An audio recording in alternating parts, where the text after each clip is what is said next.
नमस्कार। कैसे हैं आप सभी? आप सभी के उत्तम स्वास्थ्य की ईश्वर से कामना करते हुए आप सभी के सुखमय जीवन के लिए शुभकामनाएं देता हूं।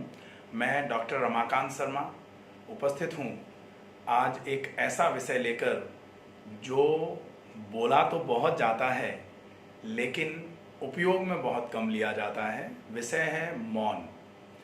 मौन एक ऐसा विषय है जिसका यदि हम पालन करें तो उससे हम अपनी ऊर्जा को अनंत गुना तक बढ़ा सकते हैं और उसका लाभ हम अपने शरीर में पा सकते हैं। मौन की अवस्था जो होती है वो है अबोल की अवस्था। अबोल मौन सुनने में तो एक केवल शब्द लगता है, लेकिन जब हम इसका अभ्यास करते हैं तो ये हमको बहुत बड़ा लाभ देता है। बहुत ज़्यादा विस्तार पूर्वक अगर इसकी हम चर्चा करें तो मौन में सबसे पहले आता है कि मौन का मतलब सिर्फ वो नहीं है कि हम अपने मुंह से बोलें नहीं।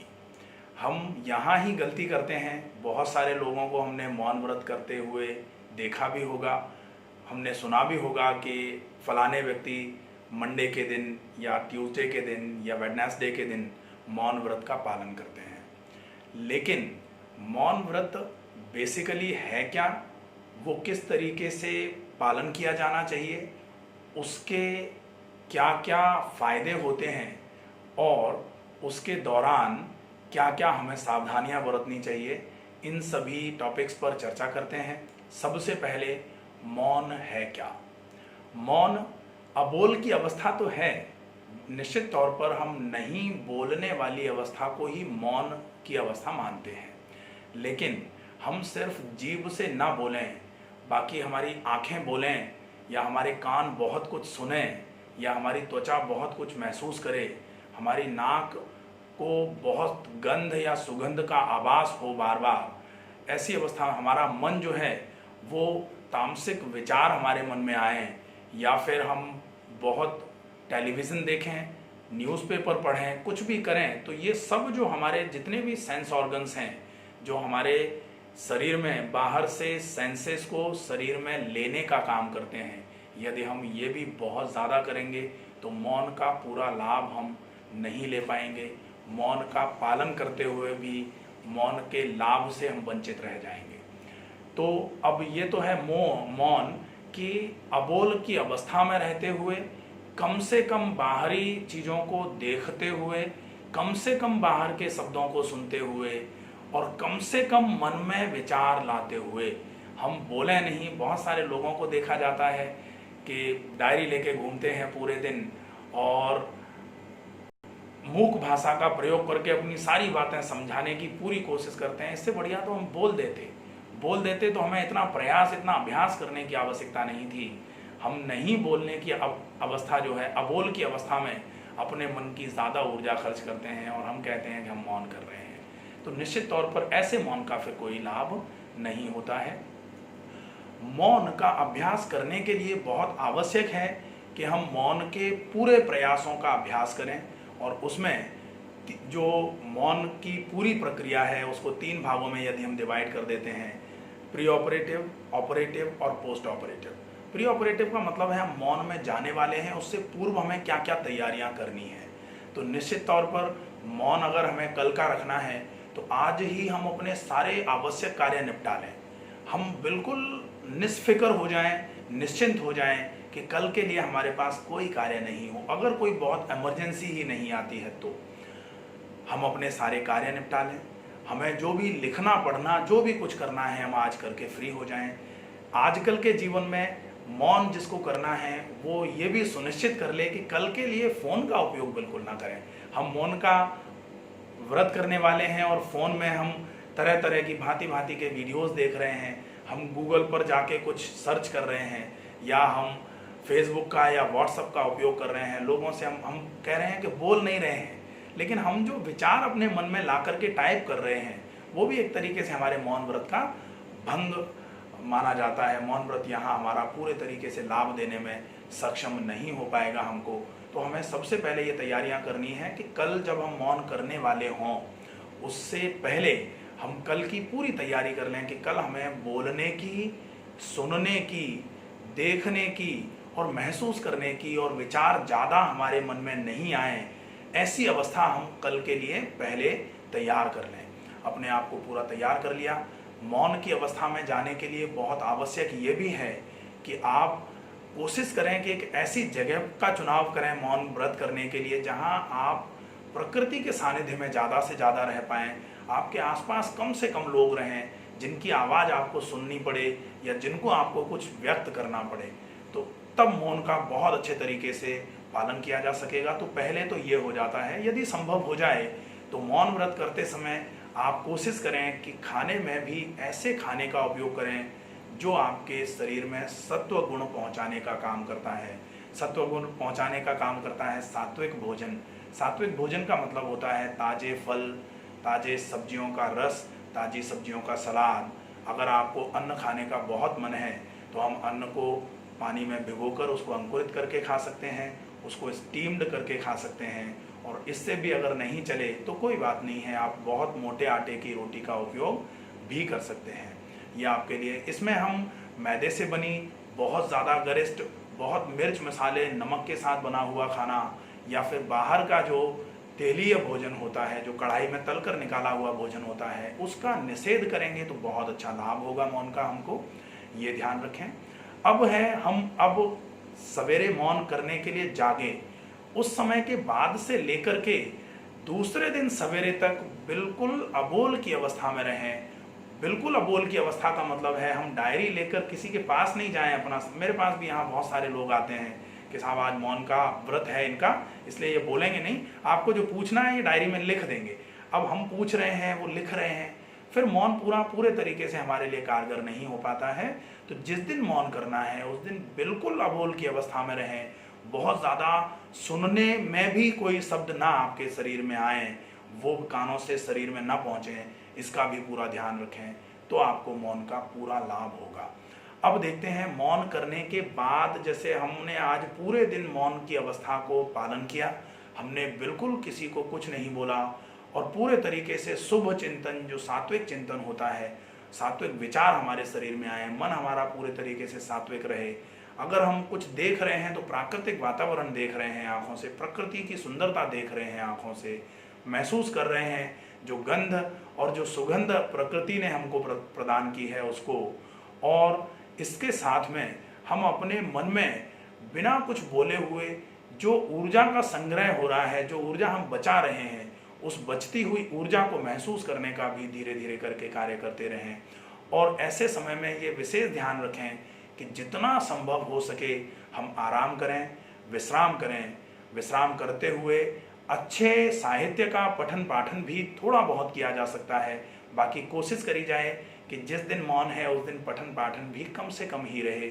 आप पूरे दिन अबोल की अवस्था में शारीरिक स्थिरता को और मन को स्थिर करते हुए, अपनी श्वास को सहज रूप से चलाते हुए यदि मौन का अभ्यास करेंगे तो वो मौन हमारे लिए बहुत ज़्यादा ऊर्जा का संग्रह करवाएगा।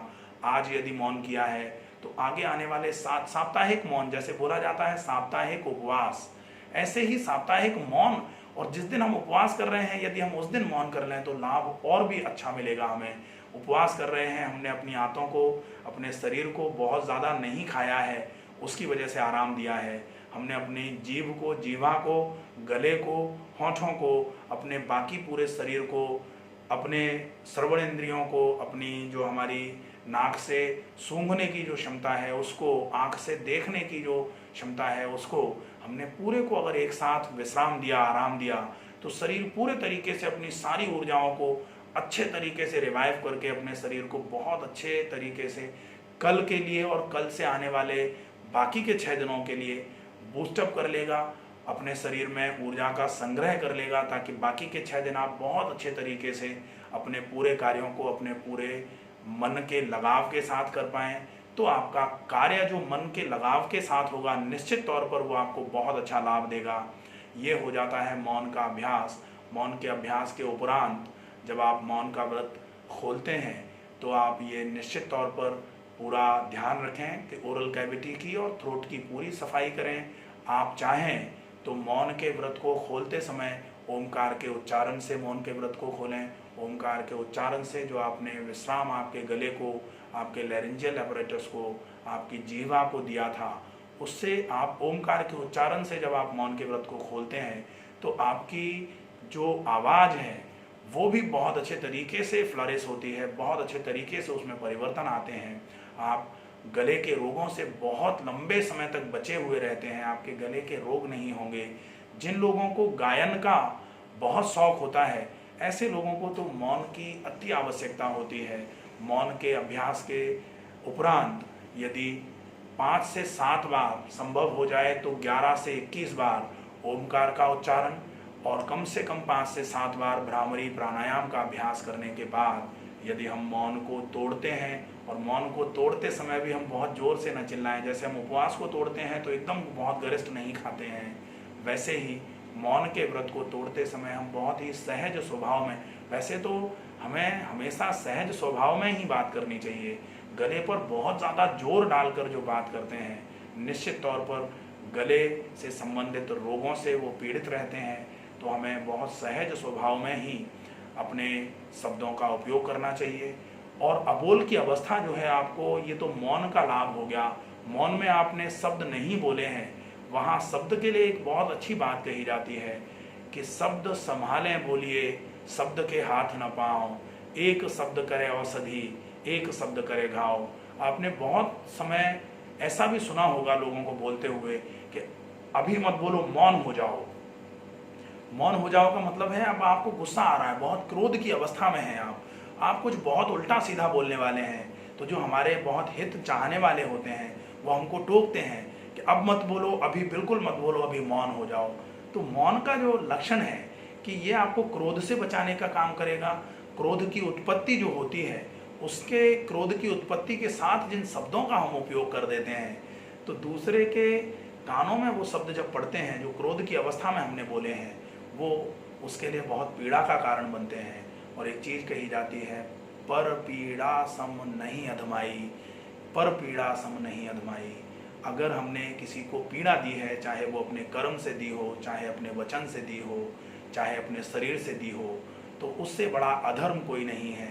तो अबोल की अवस्था में रह करके, मौन की अवस्था में रह करके हम अपने शब्दों का क्रोध की अवस्था में किसी दूसरे पर बरसाव नहीं करते हैं, तो वहाँ हम निश्चित तौर पर दूसरे की पीड़ा देने की, जो दूसरे को पीड़ा देने की जो प्रवृत्ति है हमारी, हम उससे भी बचते हैं।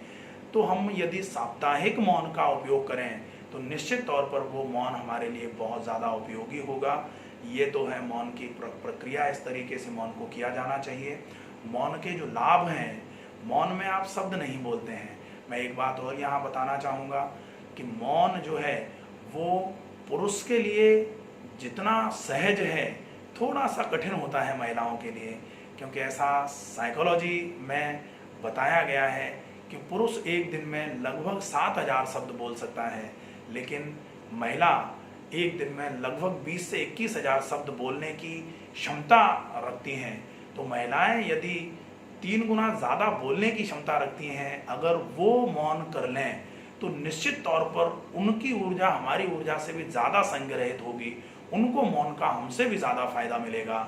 महिलाएं, माताएं, बहनें जो हैं वो मौन का यदि अभ्यास करें तो उनके लिए और भी बहुत सारी चीज़ें जो सामान्य तौर पर जिनसे बोलने की जो व्यवस्था है, बोलने की वजह से जो पीड़ाएं होती हैं उनको, वो उन पीड़ाओं से बहुत अच्छे तरीके से बच सकती हैं। तो साप्ताहिक मौन का अभ्यास, जिन लोगों को घर में थोड़ा क्लेश की समस्या है, पंच क्लेश जो होते हैं, उन 5 अविद्या, अस्मिता, राग, द्वेष और अभिनिवेश, इन क्लेशों से बचने के लिए भी हम एक दिन सप्ताह में मौन अगर करते हैं तो क्लेशों से भी बचते हैं, शरीर में ऊर्जा का संग्रह भी करते हैं, शारीरिक स्वास्थ्य के लिए भी बहुत लाभदायक है, मानसिक स्वास्थ्य के लिए भी बहुत लाभदायक है, गले के स्वास्थ्य के लिए भी बहुत लाभदायक है, और ऊर्जा का संग्रह कर लेते हैं ताकि हम कल से बहुत अच्छे तरीके से अपने शब्दों का उपयोग कर पाएँ, अपने शरीर में संग्रहित ऊर्जा का उपयोग कर पाएँ। तो इस तरीके से मौन हमारे लिए बहुत ज़्यादा उपयोगी है। मौन का अभ्यास अगर हम नित्य प्रति साप्ताहिक मौन का भी अभ्यास करते रहेंगे तो निश्चित तौर पर हम अपने मन, अपने शरीर और अपने विचारों को सुदृढ़ बनाते रहेंगे। आशा है आपको विषय अच्छा लगा होगा। यदि आपको कहीं कोई संशय, कोई भी परेशानी इस विषय को लेकर हो तो प्लीज़ आप मुझे कमेंट बॉक्स में आकर के कमेंट कर सकते हैं। अगर कोई चीज़ समझ में नहीं आई हो तो आप मुझे कमेंट करके बता सकते हैं। तब तक के लिए स्वस्थ रहिए, सुरक्षित रहिए। धन्यवाद।